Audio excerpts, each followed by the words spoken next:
সব কথা তোমাকে জানাবো ভেবেছিলাম। কিনে এনেছিলাম আকাশি রঙের বিলিতি হাওয়াই চিঠি। সে চিঠির অক্ষরে অক্ষরে লেখা যেত, কেন তোমাকে এখনো চিঠি লেখার কথা ভাবি।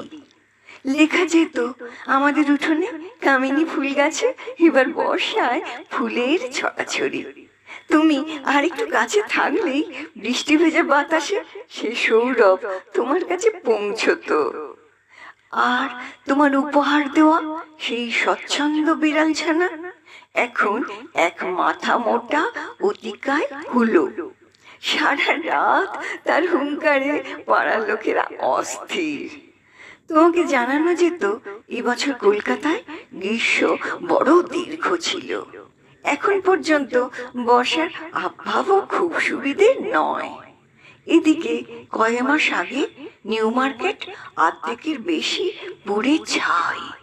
আর 2 নম্বর হাওড়া ব্রিজ শেষ হওয়ার আগেই যে কোনো 2 নম্বরই জিনিসের মতো ঝুরঝুর করে ভেঙে পড়েছে।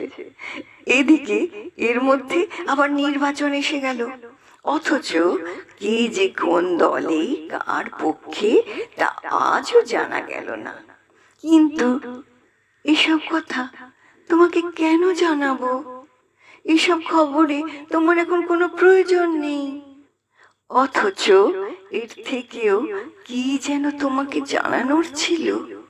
কিছু একটা আছে, কিন্তু সেটা যে ঠিক কি পরিষ্কার করে আমি নিজেও বুঝতে পারছি না।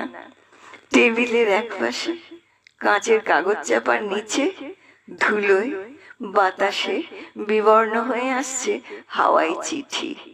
তার গায়ে ডাকের ছাপের চেয়ে একটু বড় অসতর্ক চায়ের পেয়ালার গোল ছাপ। পাখার হাওয়ায় সারাদিন সারা রাত ফরফর করে ডানা ঝাপটায়। সেই ঠিকানাবিহীন রঙিন ফাঁকা চিঠি, অথচ তোমার কাছে তার উড়ে যাওয়ার কথা ছিল।